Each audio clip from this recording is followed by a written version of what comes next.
മക്കൾ സ്കൂളിൽ പോയാൽ എന്തൊക്കെ പരിപാടിയുണ്ട് അല്ലേ വീട്ടിൽ? ഒന്ന് കണ്ടു നോക്കാം. വീടിലേക്ക് സ്വാഗതം. ദോശയെല്ലാം റെഡിയായി, നമുക്ക് കഴിക്കാൻ പോകാം. തിളച്ച് വരട്ടെ, ഒക്കെ അടുപ്പം കറക്റ്റായിരിക്കും. എൻ്റെ സ്ഥിരം പരിപാടിയാണ് കേട്ടോ, ഇതുകൊണ്ട് ഇങ്ങനെ കളിക്കൽ. നിങ്ങളിങ്ങനെ ചെയ്യാറുണ്ടോ ഗൈസ്?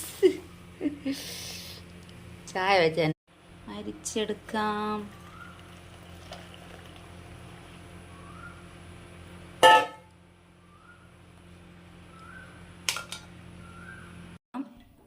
ചായ കുടിച്ചിട്ട് ബാക്കി പണി ചെയ്യാം. എപ്പോൾ ചായ നേരത്തെ കുടിക്കണം എന്നായിരിക്കും. മക്കൾ പോയെന്ന തിരക്കിൽ ചായ കുടി വൈകും. അപ്പോൾ ചായ കുടിക്കട്ടെ. എല്ലാവരും സ്കൂളൊക്കെ പോയി. അപ്പോൾ നമ്മൾ ചോറിനുള്ള വെള്ളം വെച്ചിരുന്നു.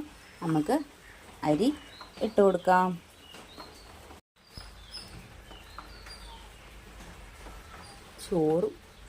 ചോറ് റെഡി ആയിട്ടുണ്ട്. നമുക്കിത് ഈ അരിപ്പ വെച്ചിട്ടാണ് ഞാൻ വാർത്തൽ. അത് ഇങ്ങനെയുള്ള അരിപ്പ വെച്ചിട്ടാണ് വാർത്തൽ. നമുക്കിത് വാർത്താം. ചോറ് റെഡിയായി. ഇനി നമുക്ക് കറി വെക്കാൻ വേണ്ടിയിട്ട് അയിലയാണേ കിട്ടിയേ. ഒരയില കറി വെക്കും, ഒരയില പൊരിക്കും. ഞാനും മക്കളല്ലേ ഉള്ളൂ. അപ്പോൾ സെറ്റാക്കി വരാം. പൊടിയും പച്ചമുളകും ഇഞ്ചിയും തക്കാളിയും ഒക്കെ ഇട്ടിട്ടുണ്ട്. ഇനി തേങ്ങയും പുളിയും പിഞ്ഞി കലക്കാം. ഇങ്ങനെ മുളകും എല്ലാം ഇട്ട് കലക്കി വെച്ചിട്ട് ഇങ്ങനെ തേങ്ങയും പുളിയൊക്കെ തിന്ന് കലക്കി അടുപ്പത്ത് വെച്ചു. ഇനി ഇത് പതക്കട്ടെ. പൊടിപ്പിക്കാൻ വടക്കനും പച്ചരിയും എല്ലാം കുതിർത്ത് ഊറ്റി വെച്ചതാണ്. ഇതിനി പൊടിപ്പിക്കാനും പോണേ. ഫ്രൈ ചെയ്തെടുക്കണം. ഫ്രൈ ചെയ്യുന്ന ചട്ടിയിൽ തന്നെ നമുക്ക് വറുത്തിടുകയും ചെയ്യാം. അതിന് ഞാൻ അടുപ്പ് കത്തിച്ചിട്ടുണ്ട്. ഇത് തിളക്കുന്നുണ്ട്.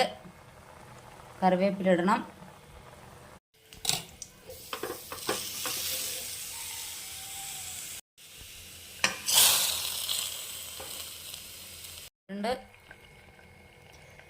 ഇനി നമുക്ക് പൊരിക്കാം. കുറച്ചെണ്ണം മതി.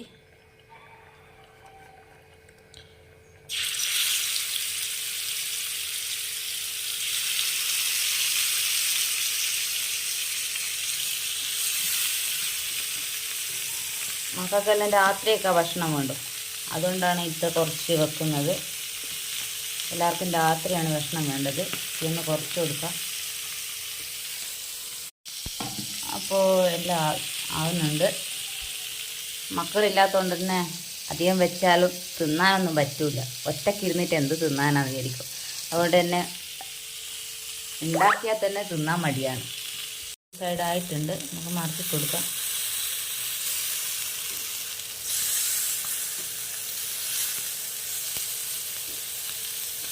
റെഡി ആകട്ടെ. വറ്റി ശരിയായിട്ടുണ്ട്. പിടിപ്പിക്കാൻ പോകണം. അപ്പോൾ ഡ്രസ്സ് ചെയ്തിട്ട് അരി പിടിപ്പിക്കണം. പിന്നെ ഒരു കുറിൻ്റെ പൈസ കൊണ്ട് എടുക്കാനുണ്ട്. അതൊക്കെ ചെയ്തിട്ട് പെട്ടെന്ന് ഭക്ഷണം കഴിച്ചിട്ട് പോകാൻ വിചാരിക്കുന്നത്. ഭക്ഷണം കഴിച്ചിട്ട് പോയാൽ പിന്നെ ഡേറ്റായ പ്രശ്നമില്ലല്ലോ.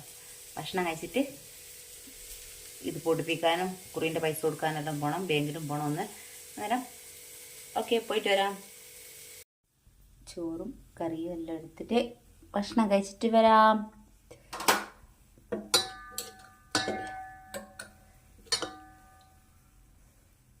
അയിലക്കറിയാണേ.